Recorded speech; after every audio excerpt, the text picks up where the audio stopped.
My name is Kevin Michael Wesson, and I am a puppeteer in Manual Cinema's show Leonardo. Hi there, I'm Gianna from Family Fun Twin Cities, and this is the Let's Go Do Fun Stuff show. I'm so excited to have Kevin Michael Wesson on Let's Go Do Fun Stuff because he is one of the puppeteers behind Leonardo, a wonderful show about a terrible monster that is currently playing at our beloved Children's Theater Company. It has been playing since January 5th and will run until March 9th. Kevin doesn't give away too many secrets, but he sure makes the show sound so fun. Listen in on our conversation as we talk about the show and about his experiences in Minnesota. You are a puppeteer. Can you tell me what it's like to be a puppeteer and how you got into that business? I don't talk to many puppeteers. Sure. It's the best job ever. It is so much fun. I got a theater degree in Florida, and then one of the first jobs that became available as soon as I graduated was a puppetry job. So I didn't actually study any puppetry in college. Everything I learned was after. And I moved to Chicago, and Chicago is a wonderful, wonderful puppet city, as is Minneapolis. Minneapolis has a lot of puppetry happening here as well. But with the proliferation of puppet companies in Chicago, the work luckily didn't stop.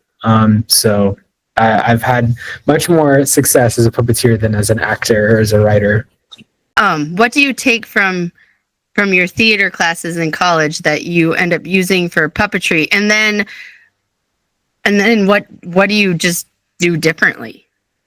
Sure. I mean, a lot of everything I learned in theater about like performance and like basically how to handle audiences and situations on stage and to be able to remain keep composed, like all those things you learn in theater school with just like performing, still help me out with puppetry. Some of the main things that are different are it takes different tolls on your body.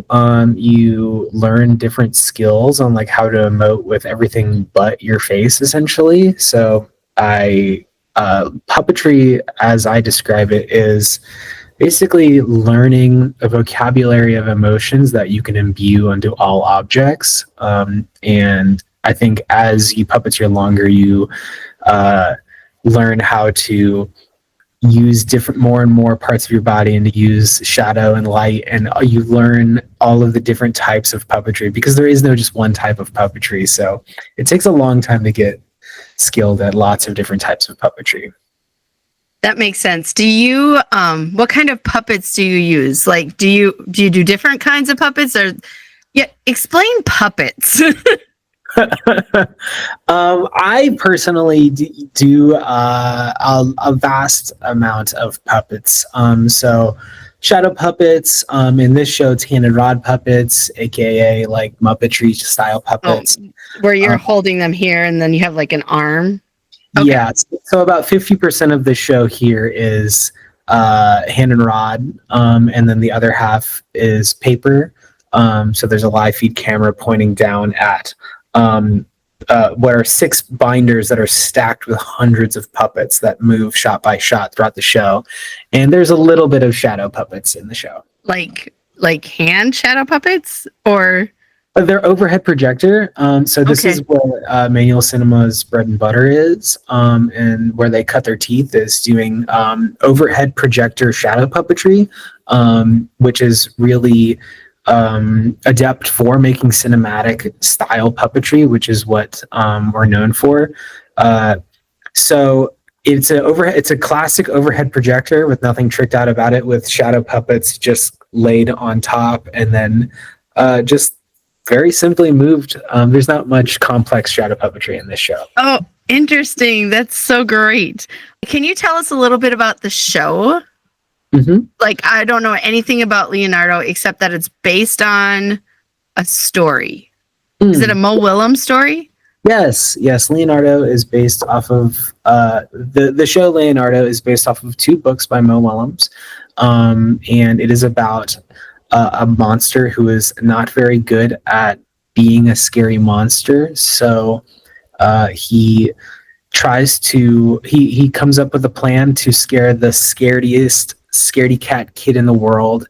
And when he fails to do that, he learns that he can also become a friend instead. So a sweet, tender heart, perfect for kids story. Yeah. Do you play Leonardo? Yes. So Leonardo is a puppet. Are you... Okay, so it's hand and rod. I'm pretending that I'm the hand and the rod. So they see you too, right? Like you're like, okay, explain this to me. I'm the only one they don't see in the show. I'm the only one who is like just a puppeteer, not playing any live characters. But Lily is a narrator in the show, seen the whole stage playing guitar and voicing all of the live action. And then there's two other performers in the show, Leah and Carly, who play Carrie and Sam, respectively. And those are live action people who are dressed as the kids in the books. And they do a lot of puppetry with their body, trying to make a static camera look like it is moving. Oh, wow. So does that mean you're like behind curtains and they're out in front? So you're behind curtains and the puppets above it, or gotta come and find out. See, so there's no curtains, there's no place to hide. It is just using a static camera and the borders of the camera to hide yourself. Oh my goodness. Oh yeah, that sounds amazing. Okay, so this is definitely a children's show. Was the premiere in Chicago from where you're from? Yep. Yeah. And then you're touring it now. Yes. We will be going to the Kennedy Center after this. Nice. It's where it was originally commissioned a few years ago, and then the pandemic threw everything for a loop, and it is finally getting its debut at the Kennedy Center, long awaited. Wow. So, okay, if I understand you right, the Kennedy Center wanted this show, but then the pandemic hit, and so you just opened in Chicago, and now you're touring and bringing it to us, and then you're going out to, is it Washington or is it?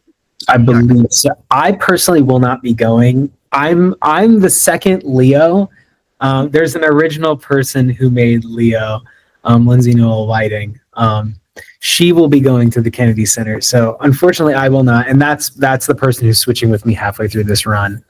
Okay. But yes, you're right. This is the longest sit down run that Manual Cinema's ever had in its history since 2010. This 9-week run here, and it's incredible. I think the closest was an extension in New York City with a different show that I wasn't in. And I think that was 7 weeks, I think was the max. But yeah, this is the longest sit down run we've ever had. Oh, that's so great. I'm glad that we can help you out that way. Me too. So you said you're only here for half the run, which is totally fine. It's still a long chunk of time. What can you tell me about Minnesota that surprises you? I can say that the public transit has been incredible here. The public transit has been so accurate and so like to the minute. It's been so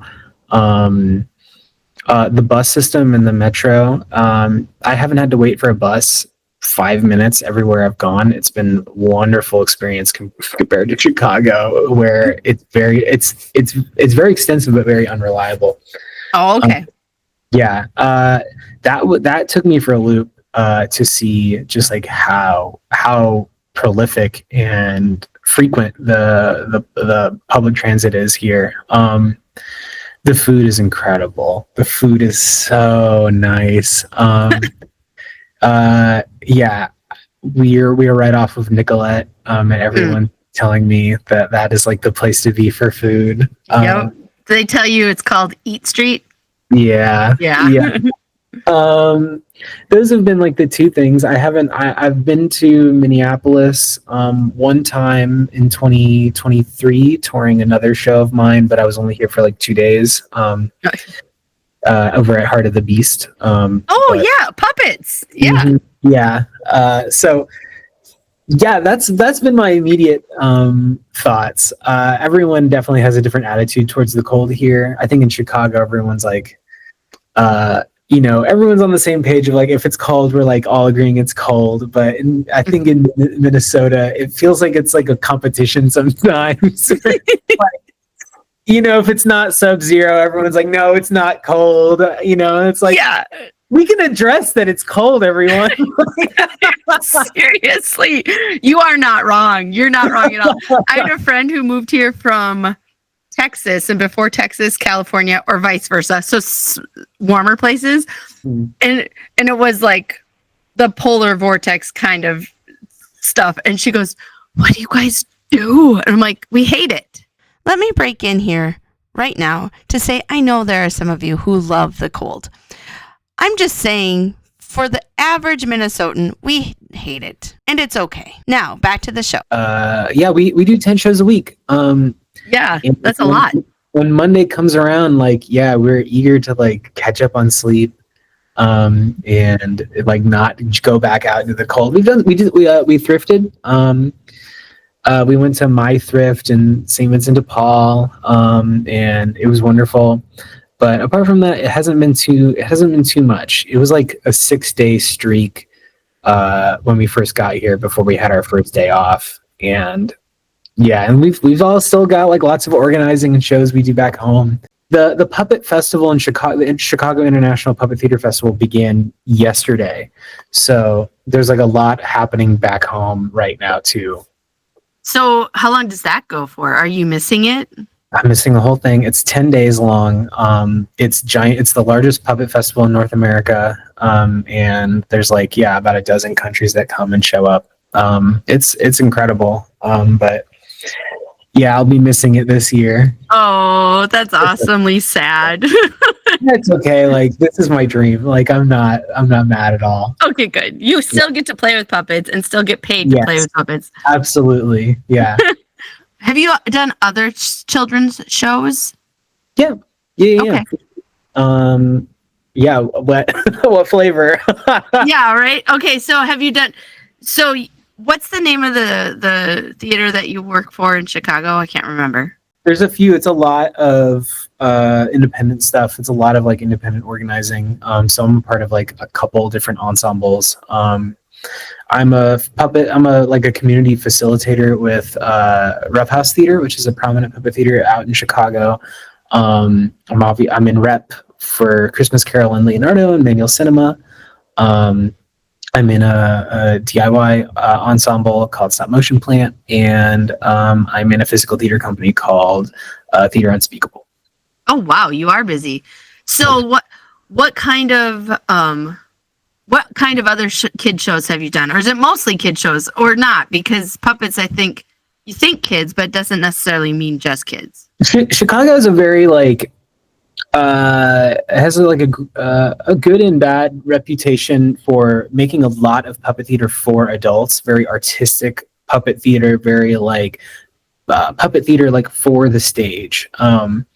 And it's beautiful because of that. And people and adults really have motivation to continue making puppetry instead of just waiting for the next gig that a children's theater will give you.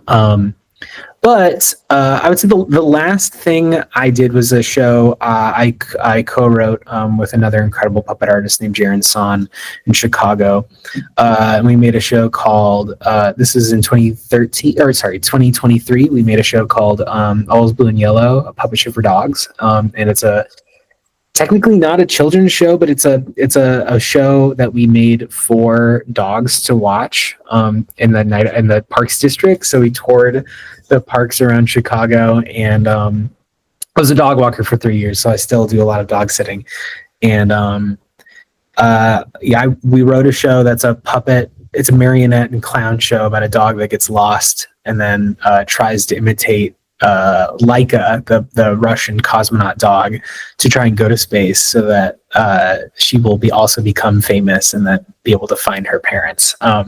So people brought their dogs, and watch the show, and the dog's like engaged the whole time. It's very nonverbal, and there's lots of different characters and lots of balls flying around and sticks being waved, and so there's juggling in the show because of that. That was, I think, the last.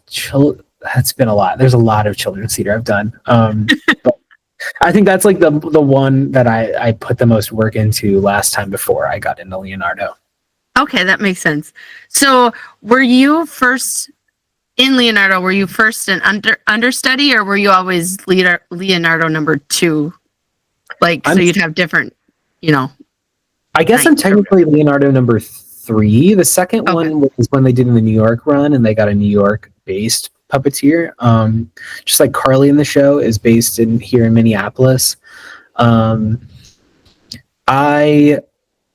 think I think we tend to not ever have understudies, which is like such a thing, this scary thing. But I'm the switch. So it's just like whenever the one party can't do the show and they can't do any dates, they'll get a replacement. And then I'm like the go-to person for Lindsay, who's the original in Chicago. Okay. Yeah, that makes sense.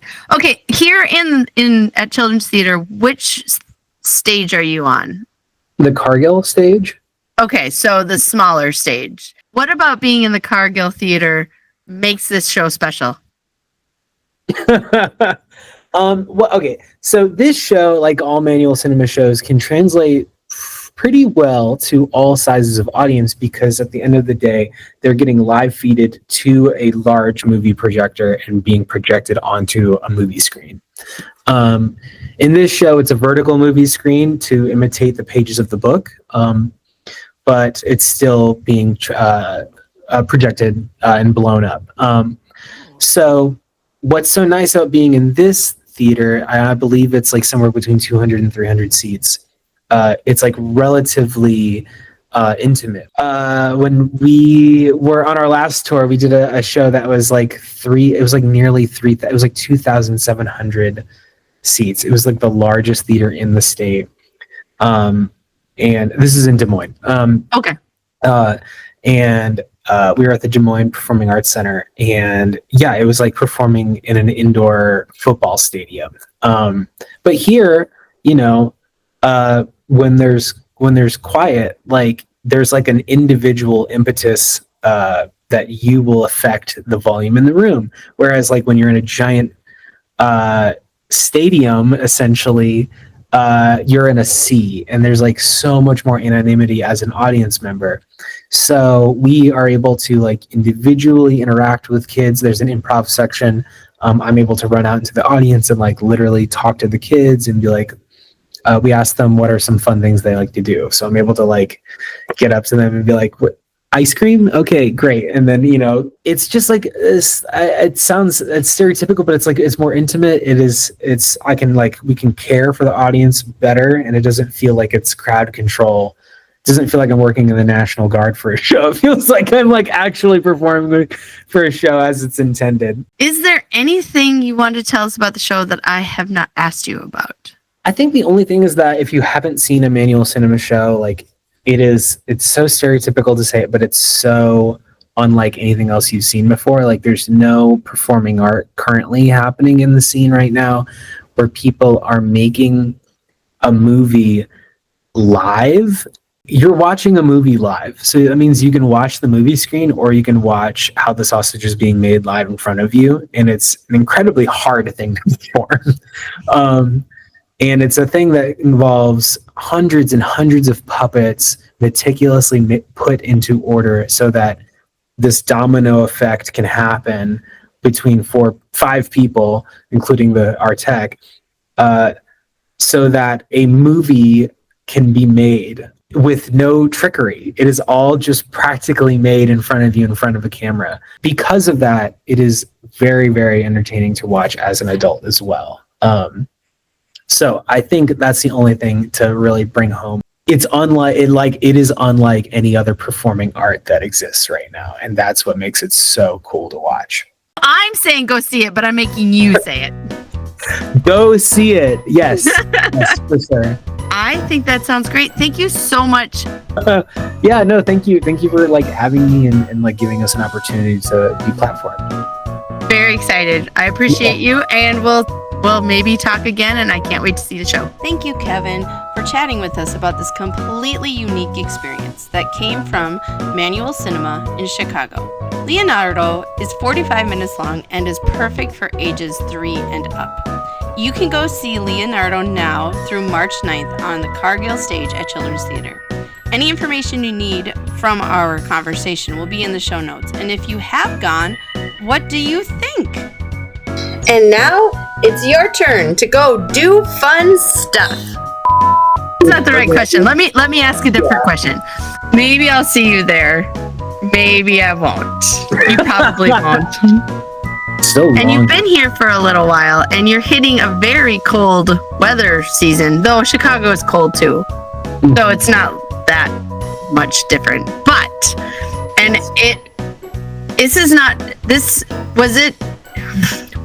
let me try this again. The specific date slipped my mind because I switch with another person who plays Leonardo. Oh, okay. Yeah, I can always put that in somewhere else. But you should go today, actually. Today is a good day, but Monday will be cold and you will... Oh, cold Monday. But you're off, so that's why it works. Yeah, exactly.